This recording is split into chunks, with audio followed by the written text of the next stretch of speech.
je vais détruire définitivement le déterminisme de mon ego.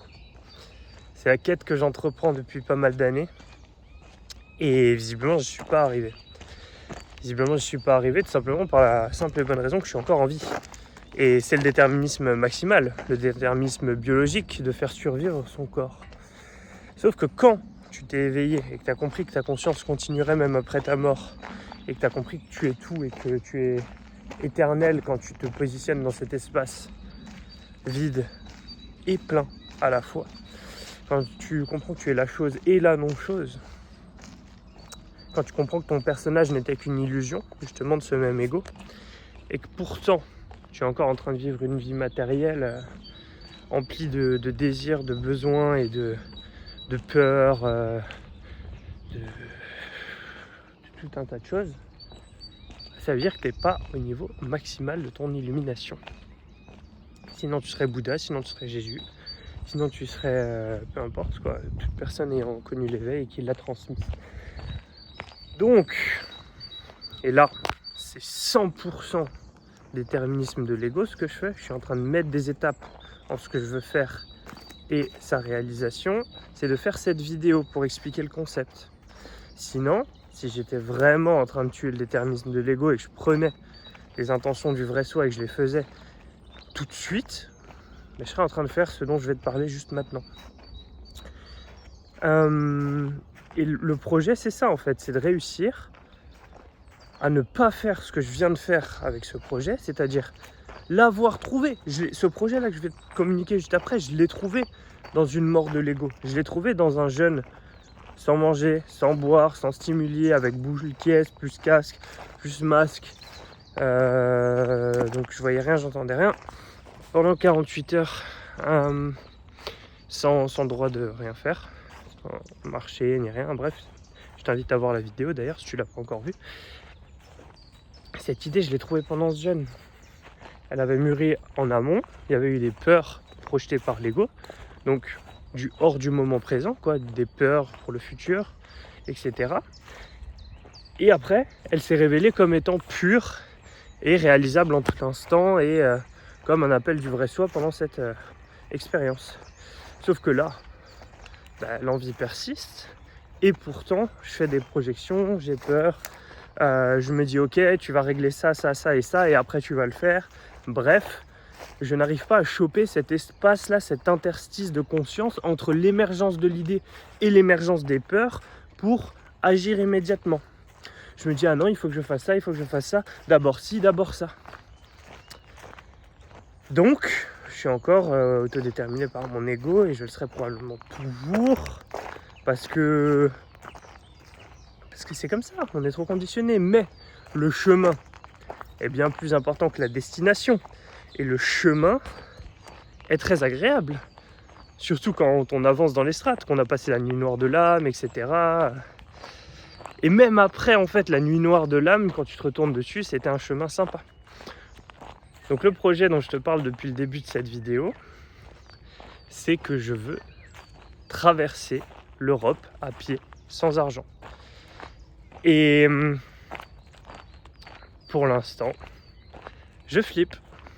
J'ai peur, sinon j'y serais. Qu'est-ce qui m'empêche d'y aller? Sinon, la raison, la logique, l'ordre des choses, l'optimisation, non, il faut faire ça, ça, ça d'abord, il faut se préparer, il faut gérer le logement, la sphère financière, machin, le matériel, tout ça. Ah non, si c'est une vraie impulsion du vrai soi, tout ça n'a plus d'importance. C'est que je suis pas encore assez déconditionné. Mais tranquille, de plus en plus.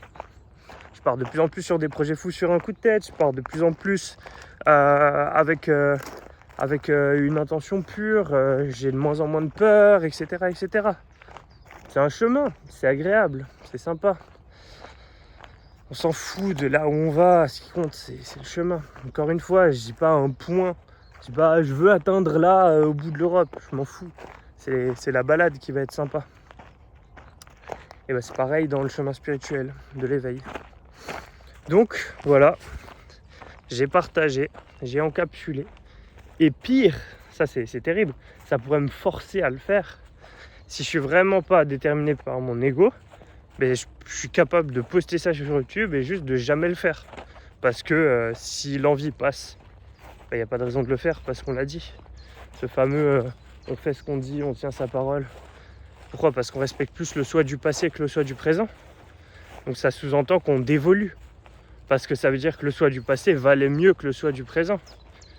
Ou alors qu'on veut maintenir un besoin de cohérence. Pourquoi on a un besoin de cohérence? De soi-même. Parce qu'on en attend des autres. Pourquoi? Parce qu'on ne veut pas vivre le trou intérieur de l'instabilité perpétuelle de la vie, pas vivre avec un point d'interrogation. Donc, pas la peine. Pas la peine d'être cohérent avec le toi du passé, ça fait que t'auto-enfermer dans une identité qui te garantit une forme de certitude pour ne pas te sentir. Si, en effet, tu nages dans l'incertitude, t'en as rien à foutre. L'ordre émerge de toi. Et peu importe la forme que prend cet ordre, il ne va pas être jugé et étiqueté par l'extérieur. Tu es ton propre chef. Et pas toi en tant que personnage, toi en tant que conscience. Et quand tu vis l'éveil spirituel, tu te rends compte que cette conscience est une même substance qui englobe le tout. Je te renvoie à la physique quantique si tu veux des arguments rationnels plafonnés. Une particule, je sais pas où dans l'univers, est liée à une, je sais pas où. Du coup, si tu agis dans une avec des millions de kilomètres de distance, et ben l'autre réagit. Et en fait, il y a une substance, un liant entre toutes particules. Et ce même liant, tu peux le trouver par l'éveil spirituel et le vivre là, en instantané. Je te mettrai des protocoles bientôt, je pense, pour faire ça. Mais sinon, tu sais où ça se passe, hein, c'est dans l'Académie de l'être structuré, c'est juste en bas. Et d'ailleurs, on initie le chemin à travers la voie, qui est l'espace gratuit. L'Académie de l'être structuré, c'est un chemin payant. La voie, c'est l'espace gratuit que j'ai créé. Et d'ailleurs, les personnes que j'ai décidé d'accompagner à travers la voie gratuitement depuis le 25 décembre ont des évolutions colossales sur leur sphère spirituelle, mais aussi sur leur sphère financière, sur leur sphère mentale, sur leur sphère relationnelle, sur leur sphère du corps, la discipline, la vision long terme, le calme, la sérénité intérieure, la paix et les résultats dans la vie. Tout ce qu'on veut finalement, être en paix et obtenir ce que l'on veut de notre vie. Voilà, je t'ai partagé ce projet de fou. J'ai eu une autre idée pendant cette marche, donc autant l'encapsuler dans cette vidéo, comme ça je la perds pas, parce qu'elle m'avait déjà échappé, mais je m'en fous, vu que je suis en connexion avec le soi profond, je suis pas en mode il faut que je réalise X, je suis pas dans des projections, je suis là tout de suite. Si ça vient, ça vient, si ça vient pas, ça vient pas. Et là ce qui me vient, c'est de te partager cette idée, c'est une vidéo sur le fait que je sois mort 6 fois et que j'ai ressuscité 6 fois. Donc si ça t'intéresse, n'hésite pas à me le dire en commentaire. Je risque de faire cette vidéo bientôt pour t'expliquer ces expériences assez ouf. Et donc j'ai aussi vécu l'éveil 6 fois, forcément. Et je risque de continuer de le vivre pas mal de fois. Enfin, maintenant en fait je le vis au quotidien, on a daily basis. C'est juste que ces 6 fois-là, c'était des moments assez impactants. Et ça fait 10 ans. Le premier, c'était il y a 10 ans.